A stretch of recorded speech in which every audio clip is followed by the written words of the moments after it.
Imagine Pablo. Imagine. Un podcast du Musée national Picasso Paris. L'enfance de l'art. L'enfance de l'art. Maya à la poupée. Papa, dessine-moi, moi. Regarde, un tableau qui parle. Devant nous, il y a une poupée à couette qui tient une autre poupée à chapeau. Mais non, celle avec des couettes, c'est une vraie petite fille. Hein ? Avec le teint bleu-gris et les cheveux verts ? Eh oui. Impossible. En plus, elle n'a pas les yeux en face des trous. Elle a un œil sur le front et l'autre à côté de l'oreille. Et son nez part à gauche, alors que sa bouche est de face. Non, c'est sûr, c'est une poupée et qui a eu un drôle de modèle. Mais non, elle, c'est Maya, la fille de Pablo Picasso. Bizarre. L'autre poupée, celle qui est dans les bras de la vraie petite fille, a un visage normal. Les yeux bien placés, idem pour la bouche et pour le nez. Elle peut voir, respirer et parler normalement. Mais non, elle, c'est la poupée. Et ce tableau s'appelle Maya à la poupée. Il a été peint en 1938 par Picasso. Je n'y comprends rien. Le vrai humain a l'allure d'un objet et l'objet a l'allure d'un humain. Enfin, si on regarde mieux, c'est vrai qu'il y a de la vie dans Maya. Elle a les yeux de travers qui pétillent et son énorme bouche esquisse un sourire. Même si elle est toute bancale, elle est pleine de vie. Picasso joue avec les codes classiques de la représentation et il représente Maya de manière cubiste, en mélangeant les points de vue. Regarde comme son nez, sa bouche et son menton sont ramenés sur le côté droit, alors que ses yeux, eux, sont représentés de face. Alors que la poupée est peinte de façon plutôt réaliste. Un tableau me vient de loin, de très loin.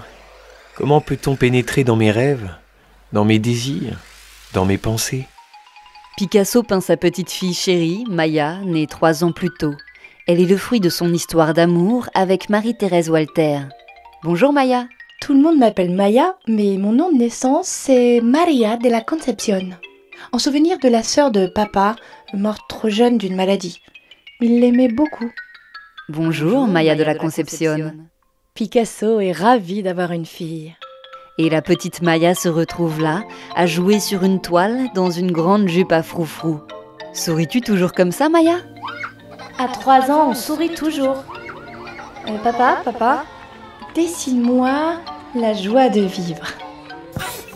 La naissance de sa fille Maya a été un grand événement dans la vie du peintre.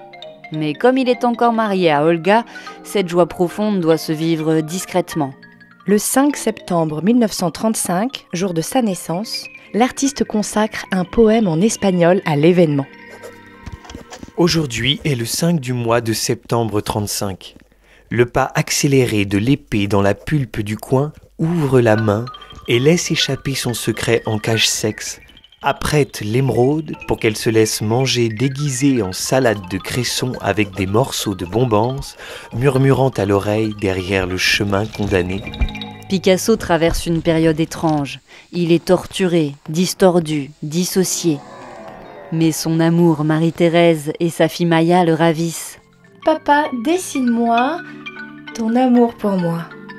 Cette petite Maya, joyeuse et tendre, aux couleurs acidulées, deviendra une icône de l'œuvre de Picasso. Écoute dans ton enfance l'heure que blanc, dans le souvenir bleu, borde blanc, dans ses yeux très bleus, et morceaux d'indigo de ciel d'argent, les regards blancs. Maya aura été croquée, dessinée, peinte par son père des centaines de fois. Elle a toujours ce visage bleu avec des cheveux verts. Elle est toujours colorée comme ça. Elle est la fille d'un grand peintre. Alors, dans son biberon, on a mis une palette de couleurs vertes pistache, olive et émeraude. Ah ! Mais non, ce sont juste ses teintes sur ce tableau. Son père adore la peindre, de toutes les façons, de toutes les couleurs, dans toutes les situations. Il la représente non pas comme elle est, mais comme il la voit. Avec ses yeux, il regardait. Avec ses mains, il dessinait ou modelait. Avec sa peau, ses narines, son cœur, son esprit, avec ses tripes même, il ressentait ce que nous étions, ce que nous cachions, notre être. C'est, je pense, pourquoi il fut capable de comprendre l'être humain avec tant de vérité. La vérité, ce n'est pas forcément la réalité. Tout du moins, pas celle que l'on voit avec les yeux. Mais celle que l'on voit avec son cœur. Un podcast réalisé et conçu par Pauline Coppen et Elsa Denac. Avec les voix de Grégoire le Prince Ringuet, Étienne Monet, Elsa Denac et Pauline Coppen. À retrouver sur le site du musée